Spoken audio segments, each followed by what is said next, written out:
안녕하세요. 세상만사 변호사일지 너도 변호사냐 나도 변호사다. 오늘은 포렌식에 대해서 말씀드리겠습니다. 최근 한 두 통의 전화를 받게 되어서 그 내용인 즉슨 그 포렌식, 핸드폰이 포렌식을 하겠다고 경찰한테 제출했다. 또는 경찰이 압수수색해 갔다. 이런 분이 있어서 그 이후에 어떻게 되는지에 대해서 문의를 하셨기 때문에 제가 예전 한 2년 전에 아주 그 희한한 사건들 몇 가지 해서 여러분께 사건에 대해서 말씀드리겠습니다. 포렌식을 하는 것은 일단은 그 영상 핸드폰 자료에 이런 핸드폰이 있죠. 이 핸드폰을 경찰청에 포렌식 센터가 있습니다. 검찰에도 포렌식 센터가 따로 있고요. 요걸 가져가서 여기에 있는 내용물을 확인해 보겠다는 겁니다.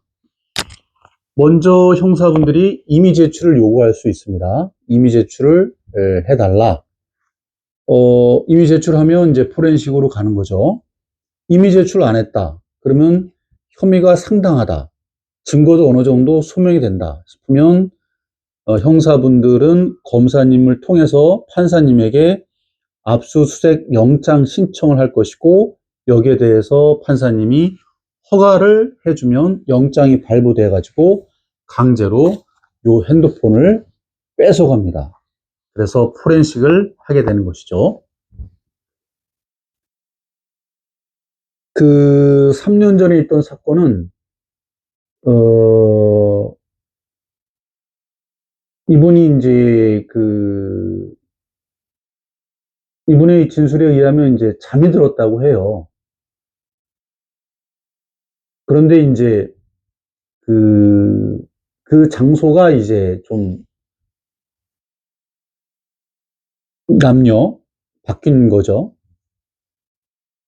그러니까 이제 새벽녘에 이제 알게 되어가지고 저 사람이 좀 의심된다 해가지고 이제 고소를 했는데 일단은 우리 전략은 술이 너무 취해서 잘못 들어갔다. 거기서 있다가 그냥 잠이 들어버렸다. 이렇게 얘기를 했습니다. 두 번째는 형사분이 이걸 달라고 이미 제출을 해달라고 해서 어차피 압수수색 영장이 들어올 수 있는 상황이지 않습니까? 그 상황이. 그래서 과감하게 이미 제출했습니다. 그리고 기도를 했습니다. 어떤 영상이 나오질 않기를. 영상이 안 나왔습니다. 그래서 완전 무혐의로 사건이 종결이 됐습니다. 근데 제가 이제 나중에 이분에게 좀 살짝 물어봤어요. 그러니까 자기가 좀 습성이 있다는 거예요. 그래가지고 정말 조심해야 되겠다. 선생님 다신 그런 일 생기면 선생님은 그 지금 문제가 커진다. 선생님 개인적인 큰 문제가 될 것이고 이거는 선생님은 그 저기 사회와 단절될 수뿐이 없는 물론 한시적이지만 그런 상황에 처해 줄 수 있으니까 조심해야 된다고 제가 누누이 얘기를 했습니다. 그분도 죄송하다, 죄송하다 저한테 말을 했고 핸드폰 포렌식 100% 나오는 거 아닙니다. 복불복입니다. 어떤 때는 나오기도 하고 어떤 거는 안 나오기도 합니다. 저장 기간이 짧을수록 안 나올 가능성이 많고요. 오래전에 지운 것일수록 안 나올 가능성이 많습니다. 그리고 갤럭시보다는 아이폰이 안 나올 가능성이 조금 많습니다. 큰 차이는 아닙니다. 아이폰도 포렌식 들어가면 나올 수가 있기 때문에요. 그래서 이 사건은 이제 그렇게 끝난 사건이 되겠습니다. 그리고 이제 저쪽 그 구로 경찰서에 있었던 사건인데, 이 사건 같은 경우는 그 이제 저기 홈플러스 뭐 이런 그 이마트인지 홈플러스인지 하여튼 그쪽인데, 이제 좀 이상하게 뒤에 분이 자꾸 뭐 이렇게 영상을 찍으니까, 그런 걸 느끼니까 앞에 여성분이 이제 고소를 했는데, 이제 그 영상에는 그 뭔가 있었던 것 같아요. 저한테도 이제 뭐 있다고 얘기는 했어요. 그래서 이제 이거를 자백을 할 부분이 있었기 때문에 자백할 건 자백했습니다.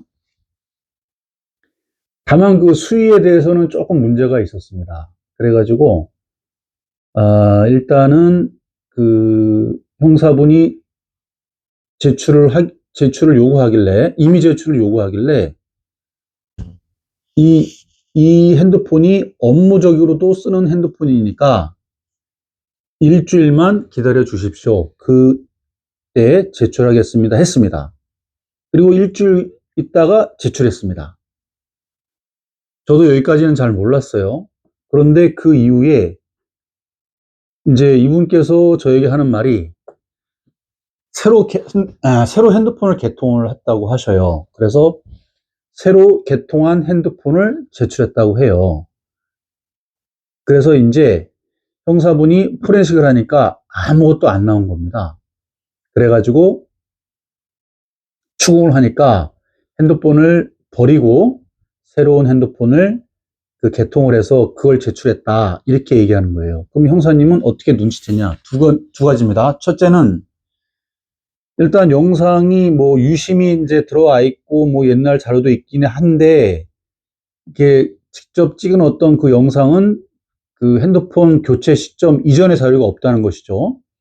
두 번째는 요즘 CCTV가 굉장히 좋아가지고 CCTV에서 이렇게 줌을 해보니까 그 핸드폰을 쭉 당겨보니까 그 신형 핸드폰인데, 이분이 제출한 거는 이제 구형 옛날 구닥다리 뭐 그런 거를 이렇게 제출하니까 그거를 간파를 한 겁니다. 그래서 이제 그걸 버렸다, 이렇게 얘기하니까 형사분이 이제 거기에 대해서도 추궁을 계속 많이 했고, 우리도 일부 인정을 했습니다. 했기 때문에 형사분이 이제 거기에서 혐의가 인정된다.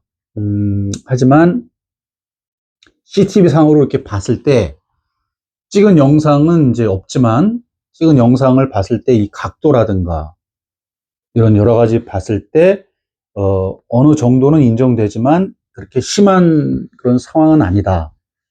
그리고 이제 피해자분에게 저희가 사죄를 드렸습니다. 합의금도 드리고요. 그렇게 해가지고 이분도 기소유예 처분을 받게 되었습니다. 형사 수사에 있어서 포렌식, 카메라 촬영, 카메라 등 이용 촬영, 카찰죄, 이런 여러 가지 범죄에서 수사 기법으로 쓰고 있는 포렌식에 대한 대처 방법, 오늘은 여기에 대해서 말씀드렸습니다. 이상 김웅준 변호사였습니다. 감사합니다.